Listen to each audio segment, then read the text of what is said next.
जी, आज हम इस वीडियो में प्रोसेस स्टेट के बारे में स्टडी करेंगे। लास्ट जो वीडियोस थी उसमें हमने प्रोसेस के बारे में और प्रोसेस मैनेजमेंट के ब्रीफ इंट्रोडक्शन के बारे में स्टडी किया था।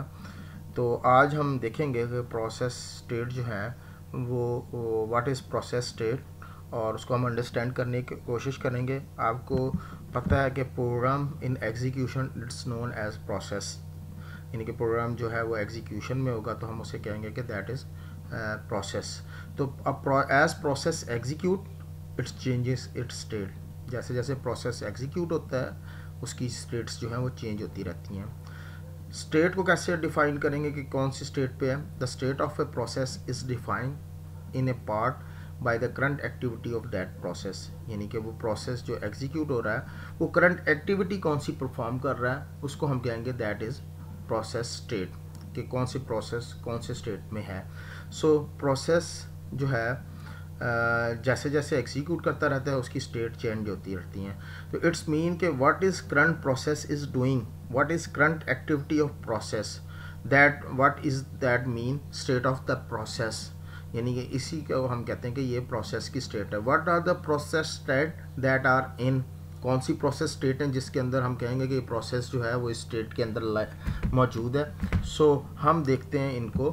Each process can one of the following state, her process जो है वो किसी एक स्टेट के अंदर होगा, जिसको हम वन बाय वन देखते हैं। न्यू स्टेट, न्यू का मतलब कि नया प्रोसेस जो है वो create. Instruction are the process is being created, आपने प्रोग्राम जो है वो एग्जीक्यूट किया, एग्जीक्यूट करने किया प्रोग्राम जो है वो जैसे ही मेमोरी में लोड होगा, that is the new is created, that is new state. अब वो प्रोसेस जो है वो क्रिएट हो गया। So when the process is going to execution, the process is being created for particular performing a particular task. उस moment में वो प्रोसेस जो है वो क्रिएट हुआ और वो कोई टास्क परफॉर्म करने जा रहा है। हम ये इस टाइम इस मोमेंट को हम कहेंगे that is the process in new state, process जो है वो एक नई स्टेट में है। उसके बाद नेक्स्ट जो है running, running is the next state. Instruction is being executed, आपको इल्म में है कि प्रोग्राम जो है that is code instruction which are given to the computer. आप अपना प्रोग्राम बनाते हैं, आप उसके अंदर इंस्ट्रक्शन लिखी होती हैं, कोड लिखी होते हैं, और वो इंस्ट्रक्शन वन बाय वन जो है वो एग्जीक्यूट होती हैं। तो वो इंस्ट्रक्शन जब मेमोरी के अंदर लोड हुई और जब प्रोसेसर उनको एग्जीक्यूट करेगा उन इंस्ट्रक्शन को हम कहेंगे process is in running state, process जो है वो रनिंग स्टेट में है। नेक्स्ट जो है वेटिंग स्टेट, प्रोसेस जो है is waiting for some event to occur such as IO completion or reception of a signals। process in waiting state का मतलब कि process जो है वो वेट कर रहा है कि कोई इवेंट हो। वो इवेंट क्या हो सकते हैं? वो इनपुट आउटपुट ऑपरेशन कंप्लीशन हो सकते हैं, यानी कि सम इनपुट आउट ऑपरेशन जो है वो पहले कंप्लीट हों और जो कि हायर प्रायोरिटी में है, तो प्रोसेस को वेट करना पड़ रहा है कि आईओ ऑपरेशन, पहले आईओ ऑपरेशन जो है वो कंप्लीट हो और उसको वो आईओ डिवाइसेस मिले और फिर वो अपना आईओ ऑपरेशन कंप्लीट करे। इन द मीन वाइल उसको वेट करना पड़ रहा है। So mean while process is in waiting state. वो बेसिक आईओ ऑपरेशन हो सकता है, वो reception of signal process is waiting, और सिग्नल कोई उसको रिसीव हो तो वो उसके लिए जो है वो वेट कर रहा है, वेटिंग स्टेट में होगा। So that is waiting state है। उसके बाद है ready state. Ready state, the process is waiting to be assign to a processor, यानी कि प्रोसेसर जो है process first of all in new state, सबसे पहले वो न्यू स्टेट में है, यानी कि न्यू स्टेट में आ गया। उसके बाद जो है न्यू स्टेट के बाद that will come into the running state, यानी कि प्रोसेस क्रिएट हो गया और वो न्यू स्टेट में है, और अभी तक वो जो है जैसे ही वो न्यू स्टेट में आया दैट विल कम ओवर, एक टाइम आएगा कि वो न्यू स्टेट जो है वो ओवर हो गया।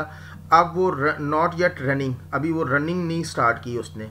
Before the running, after the new and before the running state, इन दो स्टेट के दरमियान में, यानी कि स्टेट प्रोसेस क्रिएट हो गया और अभी रनिंग नहीं हुआ, before running, that is an other state, that is ready state, यानी कि प्रोसेस जो है वो रेडी है कि उसको प्रोसेसर असाइन कर दिया जाए ताकि वो जो है एग्जीक्यूशन अपनी स्टार्ट करे। तो वो स्टेट जिसमें वो रेडी है, अभी रनिंग उसकी स्टार्ट नहीं हुई, उसको प्रोसेस एलोकेट नहीं हुआ, दैट इज़ रेडी स्टेट। उसके बाद last one is a terminate, the process has finished execution, यानी कि इसके नाम से ही आपको पता चल रहा है कि प्रोसेसर जो है उसने अपनी जॉब जो है वो फिनिश कर लिया है, तो प्रोसेस जो है वो टर्मिनेट होगा, और टर्मिनेट होगा तो साथ ही वो अपने साथ जितने भी रिसोर्सेज उसको एलोकेट किए गए हैं वो भी वो रिलीज़ कर देगा।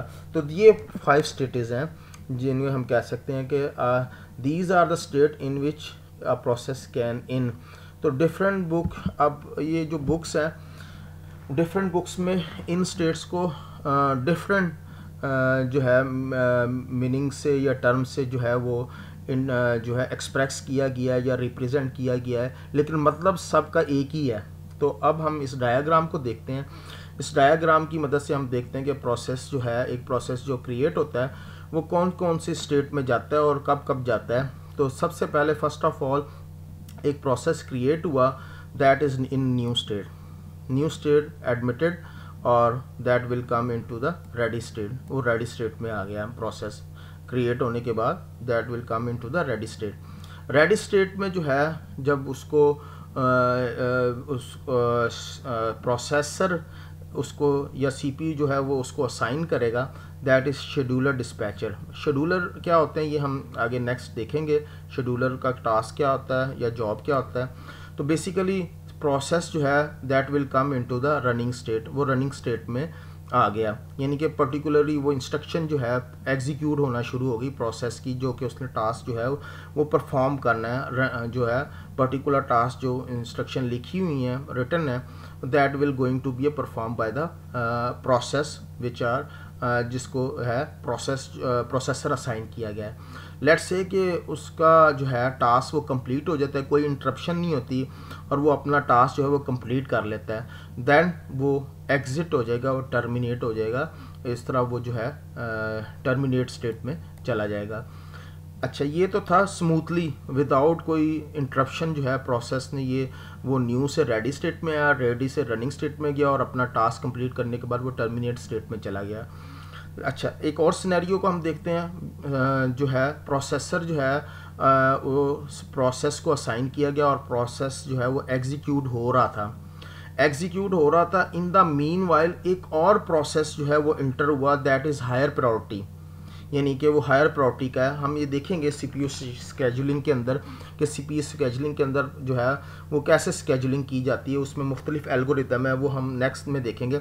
फिर हम अज्यूम कर लेते हैं कि एक प्रोसेस जो है वो ऑलरेडी एग्जीक्यूट हो रहा था और एक और प्रोसेस जो है वो इंटर हुआ, दैट इज़ हायर प्रायोरिटी, यानी कि हायर प्रायोरिटी होगी, उसको सीपीयू जो है वो असाइन करना है। और जो प्रोसेस ऑलरेडी एग्जीक्यूट हो रहा है तो इंटरप्ट जनरेट होगी। इंटरप्ट मीन सिग्नल जनरेट हुआ, सिग्नल इंडिकेट कर रहा है कि हाँ भाई प्रोसेसर जो कुछ कर रहे हो इसको छोड़ दो, लीव इट हेयर, इसको यहीं पे छोड़ो और ये जो मैं जो टास्क दे रहा हूँ इसको परफॉर्म करो। तो वो प्रोसेस जो ऑलरेडी एग्जीक्यूट हो रहा था वो ड्यू टू इंटरप्ट की वजह से वो दोबारा रेडी क्यू में आ जाएगा, और जो हायर प्रायोरिटी वाला प्रोसेस था वो रनिंग स्टेज में चला गया।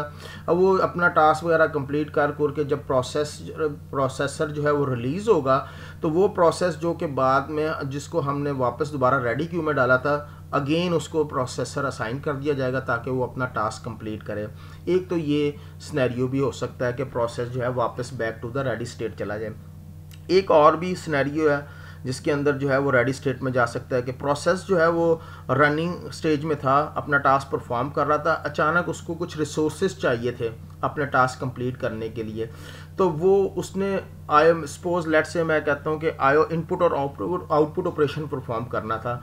तो वो जैसे ही उसने रिक्वेस्ट की तो वो इनपुट और आउटपुट ऑपरेशन जो थे वो कोई जो है इनपुट और आउटपुट डिवाइसेस जो हैं वो कोई और प्रोसेस यूज़ कर रहा था, और ये जो प्रोसेस जो था जिसने रिक्वेस्ट की थी उसको वेट करना पड़ गया, that come into the waiting stage, क्योंकि पहले वाला जो है वो अपना टास्क कंप्लीट करेगा प्रोसेस इनपुट और आउटपुट ऑपरेशन का, और वो हायर प्रायोरिटी का है, तो वो इनपुट और आउटपुट ऑपरेशन परफॉर्म करने के बाद जब डिवाइस रिलीज़ करेगा तो ये जो वेटिंग स्टेट में था प्रोसेस, उसको वो इनपुट और आउटपुट डिवाइसेस जो है वो एलोकेट कर दी जाएंगी अनटिल वो उसको वेट करना पड़ेगा। लेट्स से उसको जो है सपोज उसको इनपुट और आउटपुट डिवाइसेस असाइन कर दी गई और वो अपना टास्क इनपुट और आउटपुट ऑपरेशन का इवेंट जो है वो कंप्लीट हो गया, then it again come back to the ready state, उसको दोबारा रेडी स्टेट में डाल दिया जाएगा ताकि अभी उसका टास्क कंप्लीट नहीं हुआ और रेडी स्टेट में वो फिर